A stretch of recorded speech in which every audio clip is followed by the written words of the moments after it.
Добро пожаловать! Вы на канале моем, канале Максимили. Рад вас снова всех видеть. Меня давно не было. Даб-даб-даб.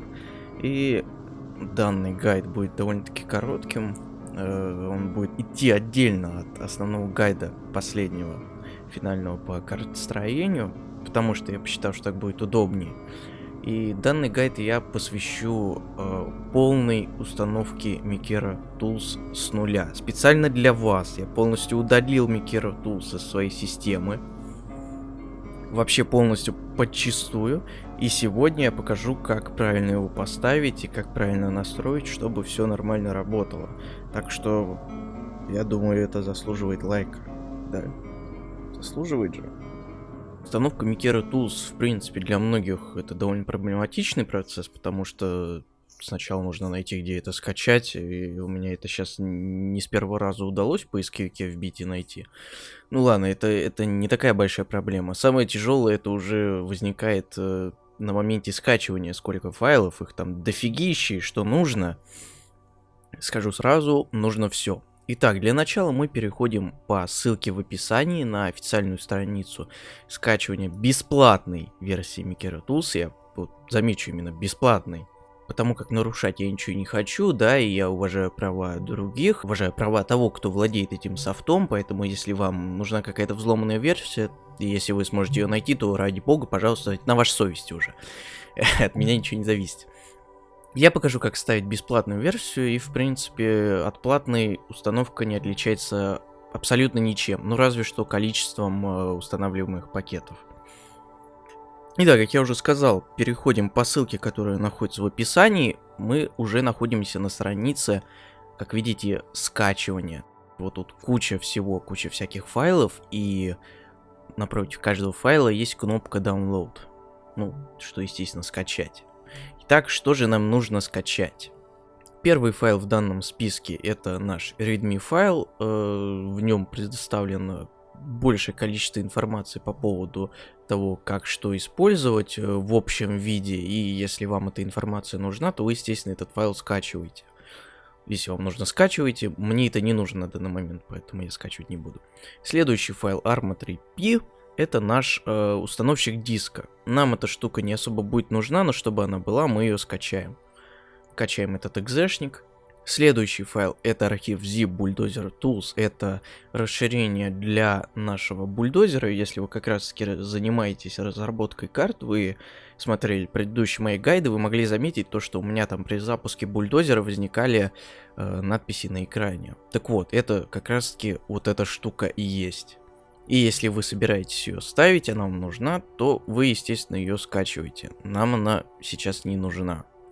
Capcore 2P это штука, которая позволяет, я так понимаю, распаковывать модификацию Cap.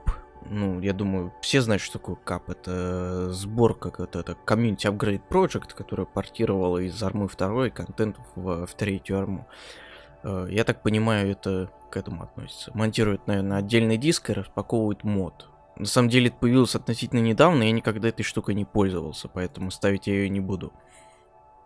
Следующий пункт это DayZ2P. Это у нас установщик, так сказать, монтировщик диска для нашего DayZ. То есть, если вас чем-то не устраивает монтировщик, встроенный в тулсы DayZ, который у нас релизный новый, который добавили уже моддинг наконец-то, то можете скачать данное приложение, чтобы смонтировать диск. Ну, в принципе, многие говорят то, что монтировать этой штукой гораздо надежнее, но, как по мне, разницы никакой нету. Все это идет обращение к системным командам, но неважно, короче, ладно, идем дальше. DeoGG. Это наш распаковщик, наверное, OGG файлов, хотя я не знаю, что это что-то можно распаковывать-то, в принципе, это звуковой файл, возможно, какие-то VSS. В любом случае, качаем этот экзешник. Следующим пунктом у нас идет пакет для Linux полный. Ну, у нас не Linux, у нас Windows, поэтому идем дальше. DPBO экзешник. Обязательно качаем его. Дальше DRAP тоже обязательно качаем. Dero тоже обязательно качаем. Eliteness тоже обязательно качаем.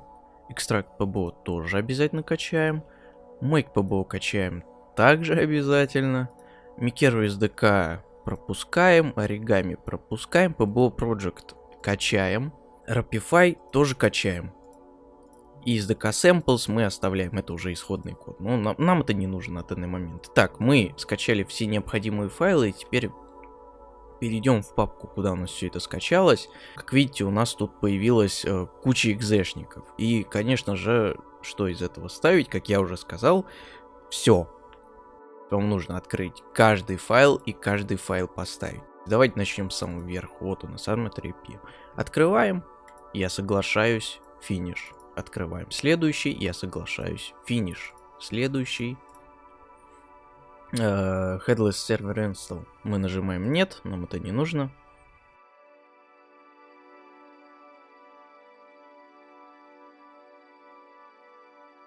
У нас, в принципе, все микеры поставлены. По пути, к которому они установлены сейчас, я покажу, что это за путь. Это диск C, Program Files x86. И тут находим папку микера. Вот она. Заходим в нее. В ней находится еще папка DPBO Tools, и в папке, в этой уже в папке bin, вы можете найти все установленные вами программы, пакеты. В папке документы вы можете найти документацию по каждой из этих программ. Любая вот DPBO, допустим, что показать такое-то. PBO Project, вот, допустим, есть readme файл, который можете открыть, и тут все расписано, как что настраивается, как все упаковывается и работает. Писанина много, но зато все очень подробно и ясно расписано, поэтому вам не придется лазить по форумам и спрашивать, что и как работает. Это большой плюс. Вроде бы наш микер, кажется, установлен, и в идеальном случае оно так и есть, но однако могут возникнуть некоторые проблемы. И для того, чтобы проверить полную работоспособность микера, что он будет в дальнейшем работать, нам нужно открыть командную строку cmd, открываем ее и вводим одну из команд микера. Это команда упаковки, это make pbo. Ага, make pbo не является внутренней или внешней командой, исполняемой программой или пакетным файлом. Что это означает? Это означает то, что наша папка bin с нашими всеми экзешниками не была добавлена в переменную path нашего Windows. На данный момент это условие я полностью сымитировал, для того, чтобы если у кого-то возникнет такая проблема, я мог показать, как это исправить. Итак, как же это исправить нам? Вот не работает и все, вот, ну вообще вот нет. Нам нужно открыть панель управления, Control или панель управления, открываем, переходим во вкладку Система безопасность, Система, и в левом меню выбираем дополнительные параметры системы. Переходим здесь в переменные среды, находим переменную path у нас в системных переменных.